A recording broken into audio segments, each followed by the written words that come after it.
Você foi enganado, e não por falta de fé, mas por excesso de confiança. Durante décadas, milhões de pessoas entregaram 10% do que mal conseguiam ganhar, acreditando que estavam obedecendo a Deus. Mas, e se eu te dissesse que o dízimo que te ensinaram não é o mesmo que a Bíblia fala? E se a verdade sobre o dízimo for bem diferente daquilo que os púlpitos modernos repetem com tanta segurança? Pense comigo. Porque igrejas que arrecadam milhões em nome de Deus continuam cobrando dízimos de pessoas endividadas, desesperadas e pobres? Que tipo de espiritualidade é essa que lucra com o sofrimento alheio? Vamos começar com uma pergunta que incomoda. Se você parar de dizimar, Deus te amaldiçoaria. É isso que te ensinaram, não é? Que se você não der o dízimo, a devoradora vai destruir suas finanças, seus planos, sua vida. Essa ideia é baseada em Malaquias 3:10, um versículo usado como chicote para manter a culpa acesa no coração dos fiéis. Trazei todos os dízimos à casa do tesouro, para que haja mantimento na minha casa. Mas ninguém explica o contexto. Ninguém diz que esse texto foi escrito para os sacerdotes levitas de Israel, que estavam roubando os dízimos destinados ao sustento dos pobres, órfãos e viúvas. Não era uma cobrança ao povo. Era uma denúncia contra líderes religiosos corruptos, exatamente como hoje. Naquela época, o dízimo era uma parte do sistema de arrecadação agrícola. Era comida, não dinheiro. Era para os pobres, não para enriquecer templos. Levítico 27:30 deixa claro: também todas as dízimas da terra, tanto do grão do campo como do fruto das árvores, são do Senhor. Era alimento, grãos, frutas, parte da produção rural. E mais importante, só quem morava em Israel e vivia da terra era obrigado a dizimar. Não havia dízimo para pescadores, nem para carpinteiros, nem para viúvas, muito menos para endividados. Jesus, por exemplo, nunca pediu dízimo a ninguém. Vamos dar um salto no tempo.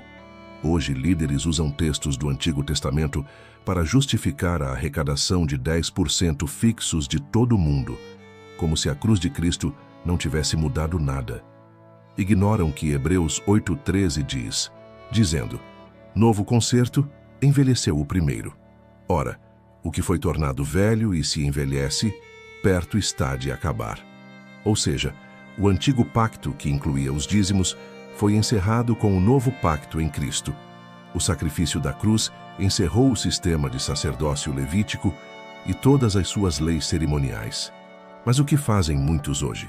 Pegam as leis do Velho Testamento, que favorecem seus bolsos, e ignoram as que os fariam perder membros, como guardar o sábado, não comer certos alimentos ou não usar roupas com tecidos mistos. Quer mais uma prova? No Novo Testamento, Paulo nunca mandou ninguém dizimar. Nunca. Em todas as cartas que ele escreveu às igrejas, Romanos, Coríntios, Gálatas, Efésios, ele fala de ofertas, de generosidade voluntária, de ajudar os pobres. Mas dízimo? Zero. Cada um contribua segundo propôs no coração, não com tristeza ou por necessidade, porque Deus ama a quem dá com alegria. 2 Coríntios 9:7. Essa é a verdadeira espiritualidade, contribuição voluntária, de coração sincero. Não cobrança fixa, não obrigação legalista. O que é dado por medo não é fé, é extorsão espiritual. Mas por que isso importa tanto? Porque estamos vivendo um tempo em que milhões de brasileiros estão afundados em dívidas, lutando para pagar aluguel, alimentação e contas básicas. E mesmo assim, sentem culpa por não conseguirem entregar o dízimo. Sentem medo de serem amaldiçoados por Deus. Você percebe a gravidade disso? Quantas vezes você já ouviu: melhor dever ao banco do que dever a Deus? Isso é terrorismo espiritual. Colocar medo no coração das pessoas para garantir a arrecadação. É perverso. A verdade é que Deus nunca quis dinheiro arrancado à força. Ele sempre quis justiça, misericórdia, compaixão. Em Mateus 23:23, Jesus confronta os fariseus. Ai de vós, escribas e fariseus hipócritas, pois dais o dízimo da hortelã, do endro e do cominho, e desprezais o mais importante da lei, a justiça, a misericórdia e a fé. Você entende? Eles dizimavam tudo, mas eram egoístas, duros, sem compaixão. Jesus não estava elogiando o dízimo, estava denunciando a hipocrisia de quem dá ofertas, mas ignora o próximo. Agora pense no cenário real.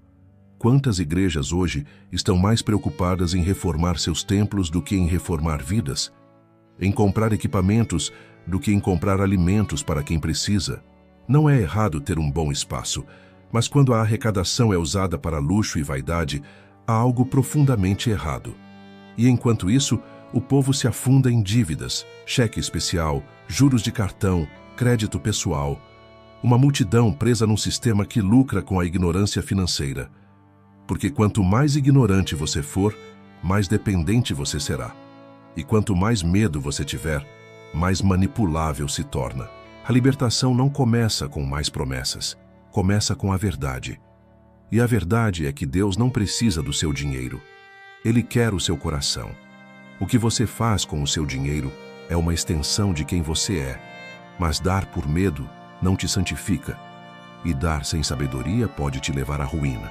Por isso é hora de acordar, de questionar, de estudar, de se libertar do medo e abraçar a responsabilidade. Porque você é um administrador, não um escravo espiritual. E aqui vai uma verdade prática. Antes de pensar em doar, organize sua vida financeira. Comece com 3 princípios básicos. Tenha clareza sobre sua renda e despesas. Coloque tudo no papel. Você não pode administrar o que não conhece. Corte os excessos e reveja prioridades. Quanto do que você gasta é realmente necessário? Quanto é apenas fuga emocional? Comece uma reserva de emergência. Mesmo que pequena, ela é seu escudo contra imprevistos. Sem isso, qualquer aperto te joga nos juros abusivos. Agora, aplique também princípios espirituais verdadeiros. Generosidade consciente. Ajude quem está do seu lado com o que você pode. Deus valoriza o coração, não a quantia. Discernimento espiritual. Questione onde você coloca sua fé e seu dinheiro. Igreja boa é a que transforma vidas, não a que coleciona bens. Liberdade pela verdade. Leia a Bíblia por si mesmo. Pesquise. Ore. Não entregue sua consciência a homens. Entregue a Deus. A fé não é um contrato financeiro. E Deus não é um cobrador de impostos espirituais. Se essa mensagem te confrontou, ótimo. É sinal de que você ainda tem coragem de pensar. Agora, se você tem ousadia de buscar a verdade, mesmo que ela desmonte o que te ensinaram a vida inteira, então comenta aqui embaixo: eu quero a verdade, não a manipulação. Curta o vídeo se isso fez sentido para você. E se inscreve agora, porque nos próximos episódios a gente vai desmascarar mais dessas distorções que te mantêm preso, espiritual e financeiramente. Se você não tem medo da verdade, se inscreve aqui. O problema não está em contribuir. O problema está em como fomos ensinados a fazer isso, pela culpa, pela ameaça, pelo medo. A manipulação moderna do dízimo não é apenas teológica, é também emocional e financeira, e ela fere, aprisiona, destrói. Quantas vezes você já viu pessoas simples com pouca instrução, sendo pressionadas a entregar dízimos que mal podiam dar? Vendedoras de loja, diaristas, aposentados, desempregados, todos ouvindo do púlpito. Não importa a sua situação, seja fiel com os 10%. Mas o que é fidelidade? Dar dinheiro enquanto sua geladeira está vazia? Ser fiel a Deus ou ser fiel ao sistema? Existe uma palavra pouco usada nos cultos, mas que deveria estar em cada mensagem: contexto. Sem contexto, qualquer versículo pode se transformar em arma. E é isso que aconteceu com o dízimo. Ele foi arrancado do seu contexto histórico, cultural e bíblico e transformado em uma regra fixa e eterna, algo que ele nunca foi. Vamos olhar de novo para a origem do dízimo. Em Gênesis 14:20, temos a primeira menção: e bendito seja o Deus Altíssimo, que entregou os teus inimigos nas tuas mãos. E Abrão lhe deu o dízimo de tudo. Essa passagem fala de Abraão dando o dízimo a Melquisedeque. Mas repare, foi voluntário. Foi um gesto de gratidão, não uma obrigação. E o mais importante, isso aconteceu séculos antes da lei de Moisés. Ou seja, o dízimo de Abraão não era uma regra para o povo. Era um ato único, espontâneo, simbólico. Depois disso, o dízimo aparece como parte da lei dada a Israel, como vimos em Levítico, Números e Deuteronômio. Mas ali ele era claramente vinculado a um sistema teocrático: tribo de Levi, sacerdócio, templo físico, colheitas e festas agrícolas. Era algo específico para aquele povo, naquele tempo. Hoje, não temos templo em Jerusalém. Não temos sacerdotes levitas. Não temos sistema agrário israelita. Mas, curiosamente, o dízimo é o único elemento que parece ter sobrevivido a tudo isso. Por quê? Porque é lucrativo. Simples assim. Muitas igrejas modernas não falam mais sobre sacrifícios de animais, festas judaicas ou pureza cerimonial, mas mantêm firme o dízimo. Por quê? Porque ele garante receita mensal, porque cria uma base de arrecadação contínua, estável e previsível. Mas isso é fidelidade a Deus ou a um modelo empresarial de gestão religiosa? E aqui está o ponto crucial. Quando líderes transformam o evangelho em uma ferramenta de arrecadação, eles tiram o foco do reino de Deus e colocam no reino dos homens. O discurso se torna condicionado. Quer ser abençoado? Entregue o dízimo. Quer que a devoradora vá embora? Entregue o dízimo. E a fé que deveria ser livre se torna uma transação comercial. Isso não é apenas teologicamente errado. É espiritualmente destrutivo, porque coloca pessoas numa relação com Deus baseada em medo, não em amor, em chantagem, não em confiança. Agora, vamos pensar no impacto econômico real disso. Uma pessoa que ganha $1.500 por mês e entrega 150 como dízimo todo mês, está entregando $1.800 por ano. Se ela está endividada, com cartão, cheque especial, empréstimos, esse valor faz falta. E mais, muitas vezes, ela faz isso sem questionar, acreditando que está plantando sementes para uma colheita futura. Só que a colheita não vem. Não porque Deus não quer abençoar, mas porque ela está quebrando princípios básicos de sabedoria financeira. E Deus não é cúmplice de ignorância. Deus nos chama para sermos mordomos, administradores, não pedintes espirituais, não reféns emocionais de doutrinas distorcidas. Meu povo foi destruído por falta de conhecimento. Oséias 4:6. Esse versículo é devastador. Ele mostra que a falta de entendimento pode matar. E isso se aplica tanto à espiritualidade quanto às finanças. Quantas famílias hoje estão destruídas financeiramente porque foram ensinadas a dizimar sem sabedoria? A dar mesmo quando não podiam? A fazer sacrifícios que só enriqueceram estruturas religiosas? Isso não é fé. Isso é manipulação. E é exatamente por isso que Jesus nunca ensinou o dízimo como regra no Novo Testamento. Ele falava de generosidade, de compaixão, de entrega, mas nunca como porcentagem fixa. Quando viu uma viúva pobre colocando 2 moedas no gasofilácio, Jesus não disse: "Uau, que fiel ela foi no dízimo." Ele disse: "Em verdade vos digo que esta viúva pobre deu mais do que todos." Lucas 21:3. Porque ela deu com o coração, não por obrigação. Ela deu o que podia, e não havia ninguém a forçando. Nenhuma pregação de medo, nenhuma campanha de propósito. Agora, vamos refletir sobre a cultura do consumo que nos cerca. Vivemos numa sociedade que prega o compre agora, pague depois, que idolatra o parecer rico em vez de viver com equilíbrio. E no meio disso tudo, igrejas que deveriam ensinar sabedoria financeira estão cobrando dízimos de quem mal sabe como funciona o juro composto. O resultado? Gente que acha que fé resolve tudo e esquece que má administração destrói tudo. Você quer viver um milagre financeiro?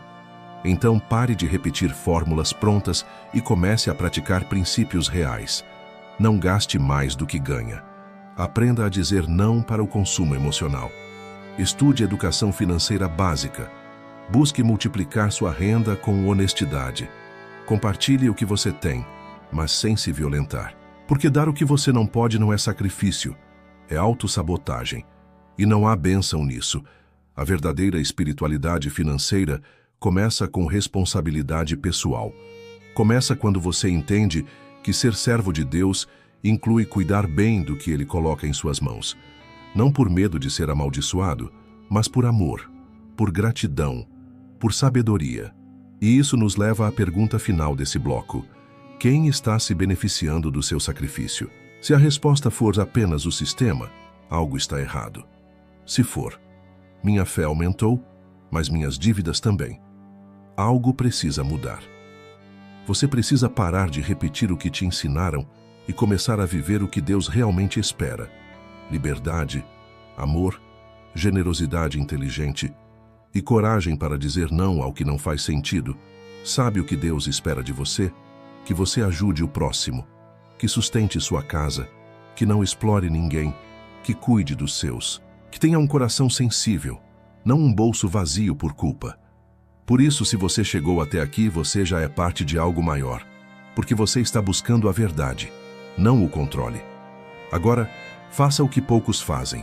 Comente aqui embaixo, eu administro, não apenas dou. Esse é o novo pacto que você está começando com a sua fé. E se esse vídeo está te libertando, curta agora mesmo e compartilha com quem precisa ouvir isso. Tem gente perdendo sono, casamento e paz por causa de uma mentira espiritual disfarçada de fidelidade. Não deixe isso continuar. E claro, se inscreve no canal, porque no próximo episódio vamos falar sobre como líderes se tornaram empresários e por que o púlpito virou palco de negócios. Se você não tem medo da verdade, se inscreve aqui. Você já percebeu como, ao longo dos anos, muitos líderes religiosos deixaram de ser pastores e passaram a se comportar como CEOs? Templos viraram sedes de grandes corporações. Sermões viraram campanhas de arrecadação e a fé virou produto. O púlpito, que deveria ser um lugar de confronto e libertação, se transformou em um palco de negócios bem estruturados, com metas, estratégias e métricas de desempenho. Não há mais espaço para a simplicidade do Evangelho. O que importa agora é o faturamento mensal, o número de colaboradores fiéis e o capital de influência que se constrói com cada culto televisionado. Mas vamos ser honestos, isso é Evangelho ou é empresa? É exatamente aqui que precisamos tocar na ferida. Muitos dos que hoje impõem o dízimo como regra inquestionável não fazem isso por zelo doutrinário, fazem por conveniência institucional. O discurso da fidelidade a Deus esconde uma fidelidade a um sistema que se alimenta da fé alheia para se manter. E qual é o problema disso?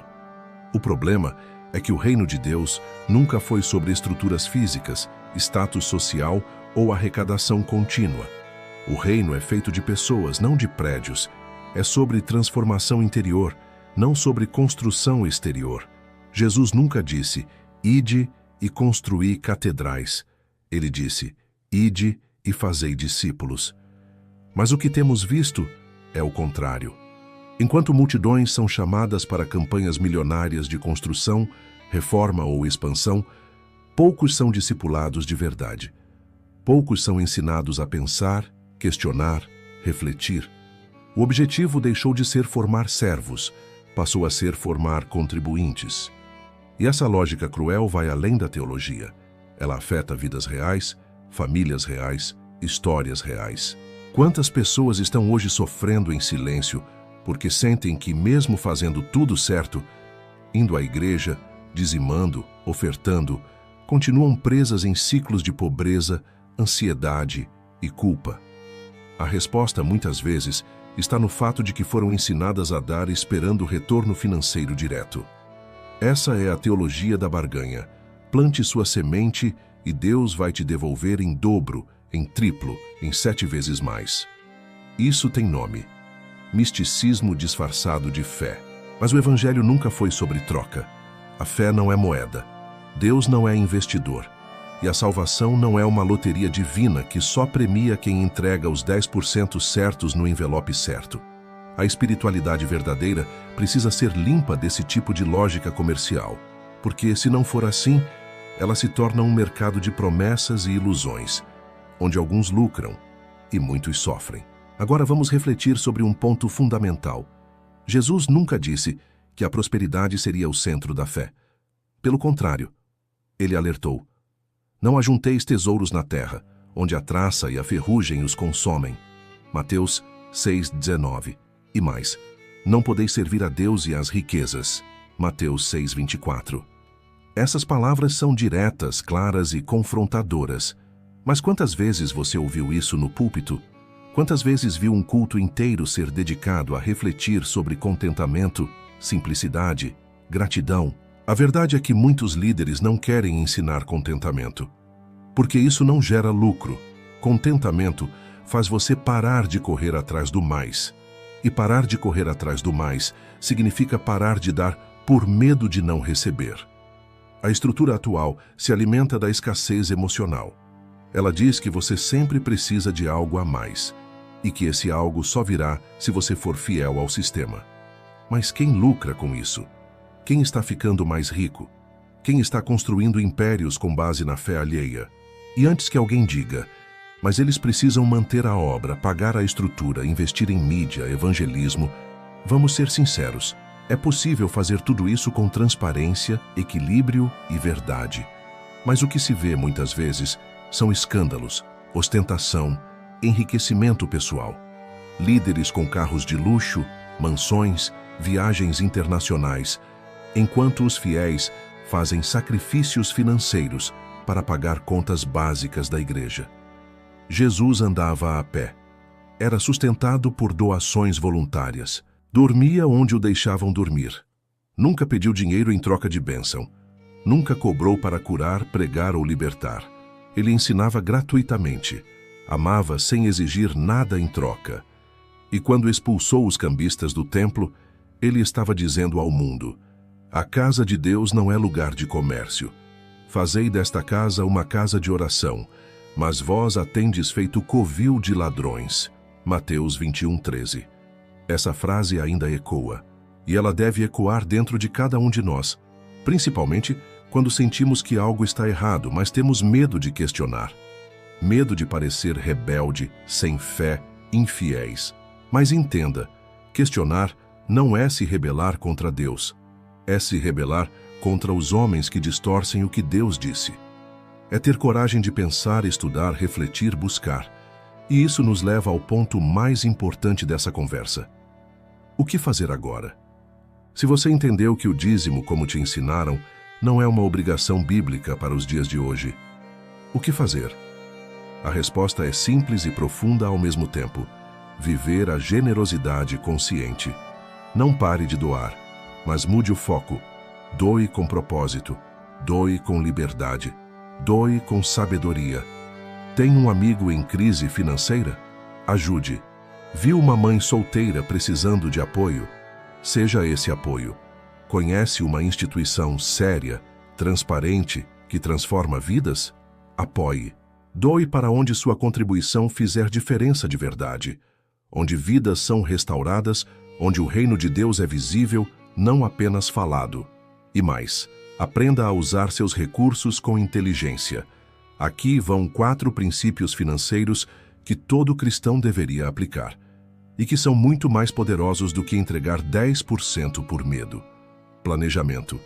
Tenha um orçamento mensal claro. Saiba exatamente quanto entra e quanto sai. Educação contínua. Estude finanças pessoais. Aprenda sobre juros, investimentos, dívidas e consumo. Generosidade equilibrada. Doe sim, mas com consciência. Não para aliviar culpa, mas para exercer amor. Visão de longo prazo. Construa uma vida financeira saudável. Isso permite que você doe mais e melhor no futuro. E espiritualmente, pratique. Discernimento. Não aceite tudo que ouve. Teste. Pergunte. Leia a Bíblia por si mesmo. Responsabilidade. Cuide da sua casa, da sua família, da sua saúde emocional e financeira. Isso também é espiritual. Liberdade. Viva com alegria. Com fé que não depende de medo. Com um coração leve, grato, sem culpa. Porque Deus não te quer pobre, nem rico. Ele te quer livre. Livre do medo. Livre da culpa. Livre das amarras de um sistema religioso que transforma graça em pagamento. Você não precisa mais viver escravizado por regras humanas disfarçadas de mandamentos divinos. Você pode ser guiado pelo Espírito. Você pode viver uma fé real, corajosa, generosa, sem medo de devoradora, sem barganha, sem chantagem. E é com esse espírito que eu te convido agora a um desafio. Se essa série te impactou, comenta aqui embaixo. Eu sou livre para amar, não para pagar. Isso é mais do que uma frase. É um manifesto, uma nova mentalidade, um novo tempo. Curta esse vídeo se ele te acordou. Compartilha com quem ainda está preso no medo, na dúvida, na dor. E claro, se inscreve no canal, porque aqui a gente vai continuar desmascarando as mentiras religiosas que travam sua vida, espiritual, emocional e financeira. Se você tem coragem de enfrentar a verdade, se inscreve agora. Essa não é apenas uma mensagem, é um convite, um caminho, uma libertação. Você não é refém de um sistema. Você é filho, herdeiro, amado. E filho amado não precisa pagar para ser cuidado.